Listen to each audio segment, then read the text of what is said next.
మీ ఎలాంటి వ్యాపార ప్రకటనలకైనా వెంటనే మా ఛానల్ సంప్రదించండి. అందరికి నమస్కారం. నేను శిరీష. ప్రస్తుతం మనతో పాటు ఉన్నారు ప్రముఖ ఆధ్యాత్మికవేత్త, astrologer professor doctor Mullapudi Satyanarayana Murthy గారు. గురుగారితో మాట్లాడదాం.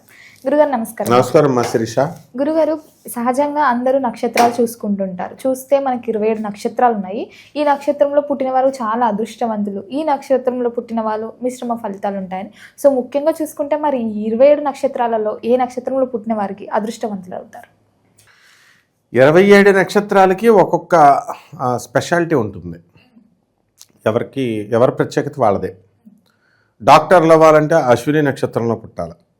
అశ్విని నక్షత్రంలో పుట్టిన అశ్విని దేవతలు ఇద్దరు కూడా వీళ్ళు ఈ రాశిలోకి వచ్చేస్తారు. అశ్విని నక్షత్రంలోకి వచ్చేస్తారు, మేష రాశిలోకి వస్తారు. సాక్షాత్తు శ్రీకృష్ణ పరమాత్మ రోహిణి నక్షత్రంలో పుట్టాడు.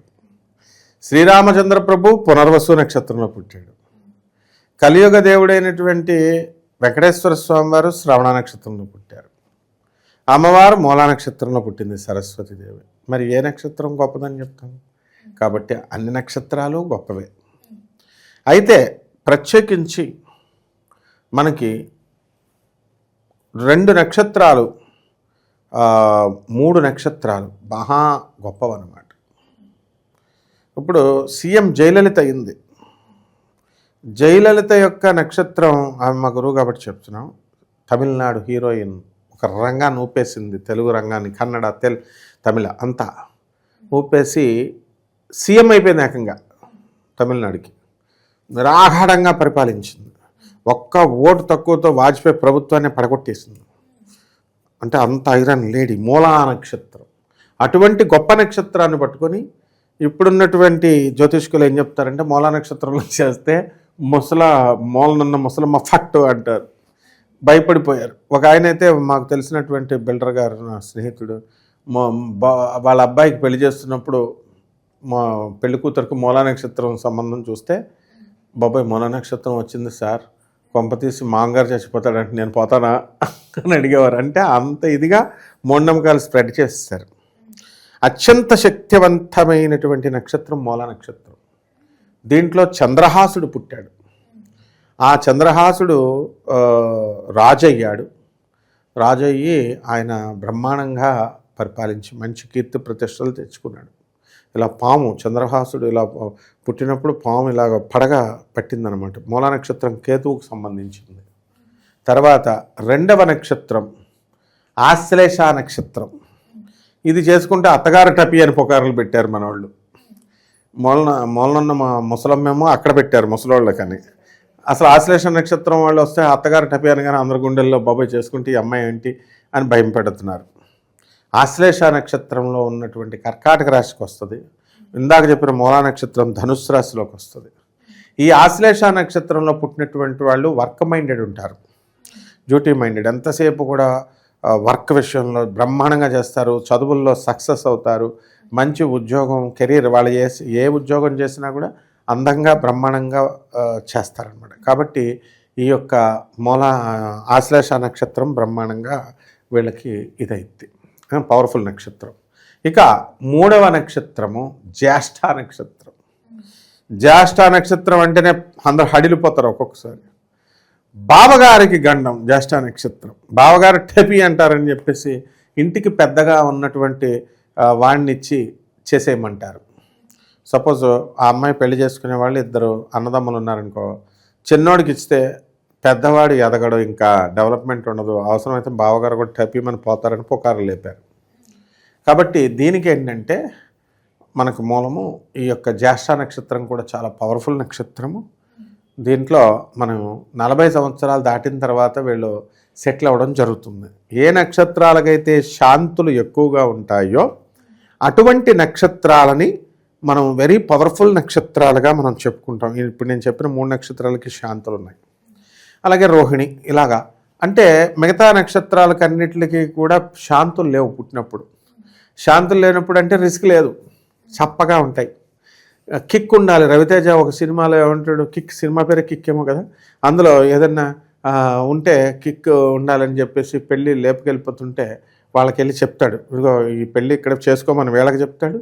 లేపుకెళ్ళిపోతుంటే ఇదిగో మీ అబ్బాయిని లేపుకెళ్ళిపోండి అని, లేపుకెళ్ళిపోండి మీ అబ్బాయిని అని చెప్పేసి ఇక్కడ చెప్తారు. కాబట్టి ఈ రకంగా మనకి ఈ కిక్ అనేటటువంటి ఇచ్చేటటువంటి నక్షత్రాలు ఇవి. కాబట్టి మనము ఈ 3 నక్షత్రాలు చాలా అత్యంత శక్తివంతమైనటువంటి నక్షత్రాలు. ఇవి 40 సంవత్సరాలు దాటిన తర్వాత జ్యేష్ఠ నక్షత్రం వాళ్ళకి కలిసి వస్తాయి. 28, 29 సంవత్సరాలు దాటిన తర్వాత మూలా నక్షత్రం కలిసి వస్తుంది. అలాగే ఆశ్లేష నక్షత్రం కూడా 26 సంవత్సరాలకి వీళ్ళకి బ్రహ్మాండంగా కలిసి రావడం అనేటటువంటివి జరుగుతాయి అన్నమాట. కాబట్టి ఈ నక్షత్రాలు అత్యంత శక్తివంతమైనటువంటి మా అమ్మ. గురుగారు మొత్తం చూసుకుంటే 27 ఉంటాయి. ఈ మూడిటికే ఎక్కువ ప్రాధాన్యత ఉంటుందా? ఈ మూడిటిని జనాలు పుకారు లేపేసి పాపం వాళ్ళందరినీ బాధ పెట్టారు. అంటే అది తెలియక అలా చెప్తారనమాట, కోడెడ్ లాంగ్వేజ్లు ఏవైతే. అందుకనే చూడు, ఆడవారి మాటలకు అర్థాలే వేరులే, అవునంటే కాదని, కాదంటే అవునని అని మనం చెప్తాం చూడు, అలా పాట ఉంది. అలా పండితులు ఏం చేస్తారంటే వీళ్ళు కోడెడ్ లాంగ్వేజ్లో చెప్తారు. ఏ మూలా నక్షత్రం అయితే బాగాలేదని అన్నారో మూలన ముసలోళ్ళని, అది పవర్ఫుల్ నక్షత్రంగా తీసుకోవాలి. అలాగే ఆశ్లేష నక్షత్రం అత్తగారి టపి అని చెప్పారో అది మంచిగా చెప్పుకోవాలి. అలాగే జ్యేష్ఠ నక్షత్రం, వీటిల్లో పుట్టినటువంటి వాళ్ళంతా కూడా టాప్ స్టార్స్ అయ్యారు, మంచి రేంజ్లోకి వచ్చారన్నమాట. కాబట్టి ఇప్పుడు కేసీఆర్ గారు ఉన్నారు, కర్కాటక రాశికి చెందినటువంటి వ్యక్తి, ఆశ్లేష నక్షత్రం, సీఎం అయ్యాడా లేదా? సక్సెస్. జయలలిత మూలా నక్షత్రంలో సక్సెస్ అయింది. అలాగే మనకి ఈ యొక్క Srinivasa Ramanujam, the greatest mathematician, and Shakuntala Devi, the greatest world human computer, వీళ్ళు జ్యేష్ఠ నక్షత్రంలో పుట్టారు. కాబట్టి అలా ఆ విధంగా మనకి ఈ నక్షత్రాలు, మిగతా నక్షత్రాలు పవర్ఫుల్ కాదని కాదు అక్కడ అర్థం. మిగతా నక్షత్రాలు కూడా దశలు బాగుంటాయి, వెళ్తాయి. ఎక్కువ వేధింపులకి గురివైనటువంటి నక్షత్రాలు ఇవన్నమాట. మిగతా వాళ్ళని అంత పెద్దగా టార్గెట్ చేయలేదు ఈ జ్యోతిష్కులు. వీళ్ళేదో పెద్ద బ్రహ్మదేవుళ్ళలాగా ఈ నక్షత్రాలను చేసేసుకుంటే ఇలాగ అయిపోద్దని చెత్త అంతా చెప్పి కొన్ని సంవత్సరాల పాటు వీళ్ళ ఉసురు వీళ్ళకి తగిలిందనమాట.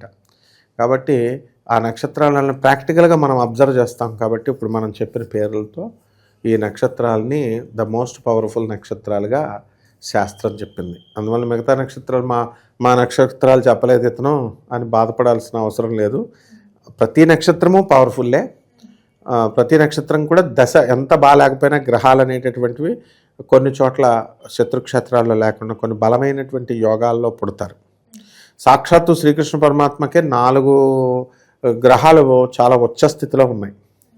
మరి ఇప్పుడు మనకి కృష్ణుడి కంటే ఎక్కువగా ఇప్పుడు ఉన్నటువంటి మామూలు జనంలో 5 నక్షత్రాలు బలమైనటువంటి వాళ్ళని కూడా చూశాను నేను. స్వక్షేత్రాల్లో ఉండడము, లేదా ఉచ్చక్షేత్రాల్లో ఉండడము, మిత్రక్షేత్రాల్లో ఉండడము, అలా ఎవరి స్టైల్ వాళ్ళది. కాబట్టి మనం అలా డిస్క్రిమినేట్ చేయలేము అనమాట. అన్ని నక్షత్రాలు ఆర్ ఈక్వల్లీ ఇంపార్టెంట్ అనమాట. గురుగారు ఓవరాల్గా మాకున్న చాలా డౌట్స్ క్లియర్ చేశారు. ధన్యవాదాలు. ధన్యవాదాలు.